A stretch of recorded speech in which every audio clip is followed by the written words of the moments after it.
There's nothing more rewarding than raising livestock on your own property, but from time to time things will happen and you'll end up having to feed livestock, you'll end up having to care for infants, and it's much better to be prepared before that happens rather than worrying about it at midnight.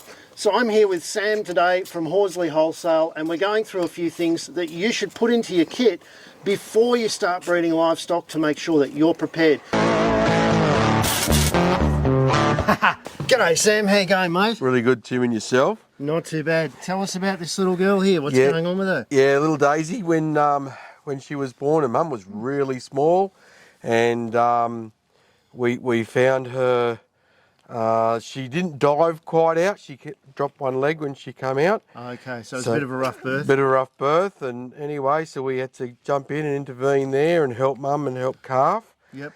Was really lucky. I got a bit of colostrum out of mum. And mum's okay, by the way. Mum's great. Yeah, mum's doing well. Mum's actually doing quite well. Yeah, but she didn't want to take the calf back because it's a bit traumatic for her. Yep. So we had to raise her up from minute dot. So you got to act pretty quick in that situation, don't you? Yeah, especially because mum had been trying to pass to give birth for God knows how long. Yep. By the time I saw her, she was already on the side. So I had to push it back in, pull both legs out, and help her calve. Mm-hmm. So I had to bring her here. And did you use any pulling equipment or anything in that situation? you know what, Tim? The funny thing is, I do have pullers and chains and everything. Yep. But when you're in the paddock, and I've got gloves, you just get it done. And you're there. It's icky, sticky, and kicky. So it doesn't matter how much you wash your hands afterwards, it really smells. But so we got her out, and then I got her to Meg's, and Meg sort of looked after the mother, and I went and looked after the cow, and I got about 500 ml of colostrum out of her, which is really important. Really milk important. The mum, if that's going to happen. Yeah, milk the mum if you can get a bit out of mum, that's the most important thing they need, and it happens on a Sunday morning. Always. They schedule it for 2 a.m, don't they? Yeah, absolutely. So the colostrum's going to give them all of the immunity that they need for the first month of life. That's right. And then, you just patience and time, and you raise yourself a beautiful little calf, and she'll end up being one of our matriarch girls. We've got quite a few on the farm. Yep. And they're really good because they stand in gateways, because they want to come back. And when you're trying to put them in yards, they turn around and come and ask you what's happening. Makes stock work really easy. Oh, 100%. But then they'll see you coming in the side by side, and they'll walk towards you, and they bring the mob to you. So they're pretty cool for that. And then kids come over and they can pat them and all sorts of things. So Now you've used a lot of gear and a lot of equipment to get this little girl thriving. Yep.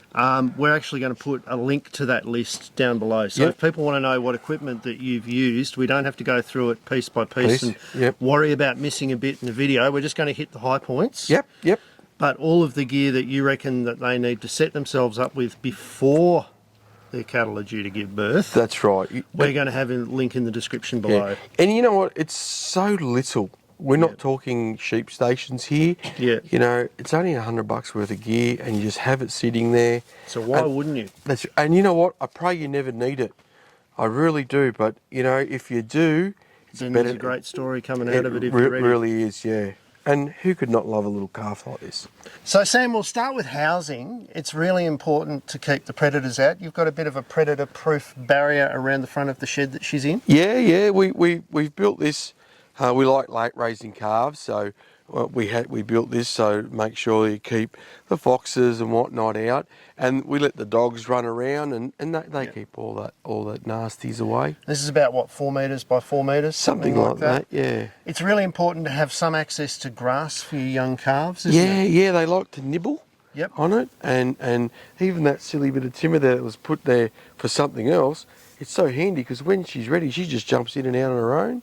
And we use that as a gauge, actually. So when she's young, she's only a couple of weeks old, this keeps her in at night where the warm bedding is. Yep.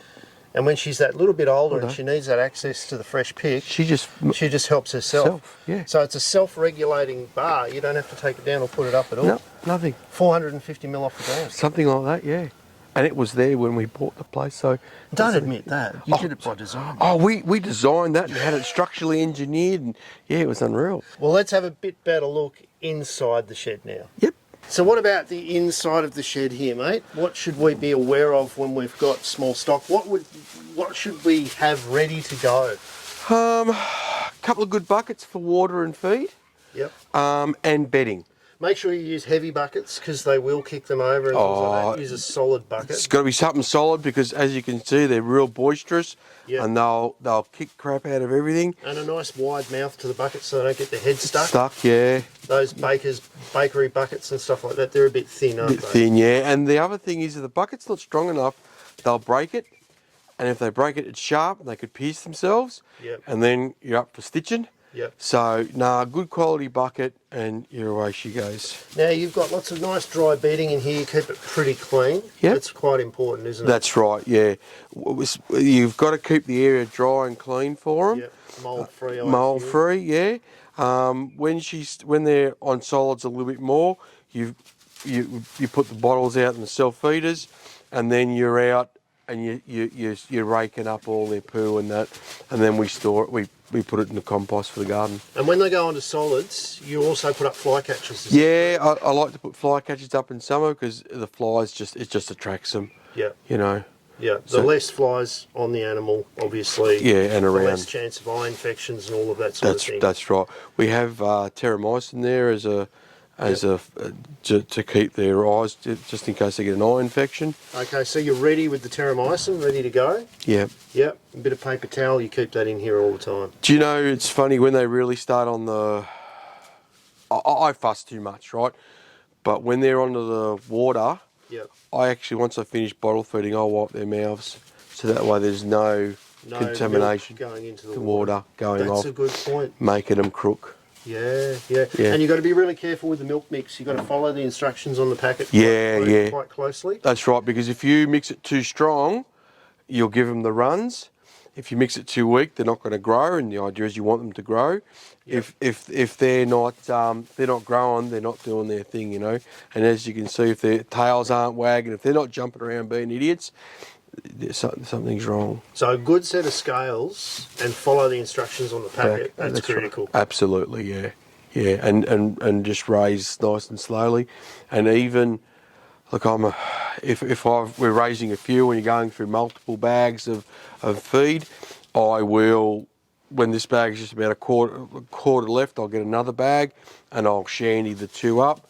So if there's something different in the mix, it doesn't affect them because they could drop on you like that. Yeah. So you got to watch it. It's like looking after a newborn human infant. That's right. The same things can go wrong with cattle, sheep, as they can with humans. That's right. So just be really, really careful with every transition. That's right. And it's, like I said before, it's so rewarding, eh? Oh, yeah. You just got to watch the zone. So have a look at that, mate. There's nothing better than a little calf let out of the pen having a little bit of a run around. The kit that you need for looking after one of these little treasures, it's actually pretty simple, isn't it? Yeah. Let's go through what we need, mate. So you need a feeder. So you need a feeder? Yep, one of these things. Yep. Keep it nice and clean. Wash it all the time. Absolutely. 100%.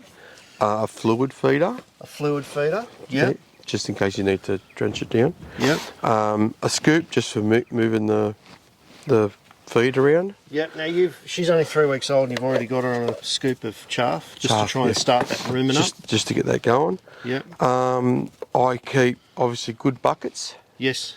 Right. And I have a big jug, so the quantities are important. Like there's no use putting 3 litres of water in when she's only going to take 2.5 through the feeder. Yeah. So just a good quality jug and you're done.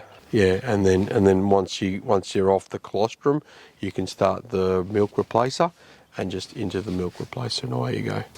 The other thing that you need in your toolbox is your own observation, isn't it? Absolutely. And your poo and your urine is going to tell you a lot about the health of your animal. That's Be aware of it.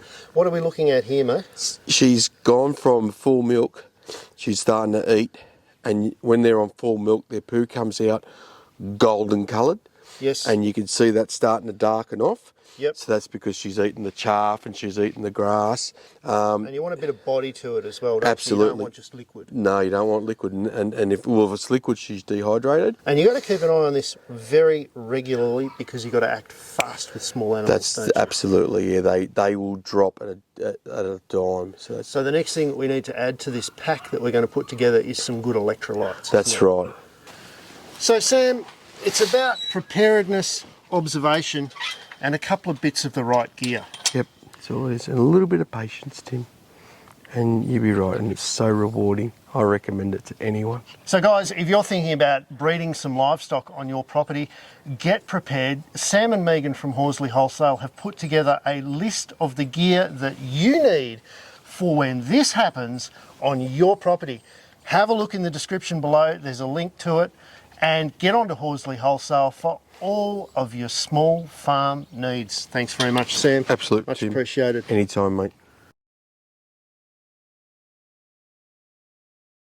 So have a look at that, mate. There's nothing better than a little calf jumping around fresh out of the pen, and she's knocking over the camera instead of jumping around fresh out of the pen. Never work with animals or children. Yes. Here we go. I'm so sorry, dude. That's right.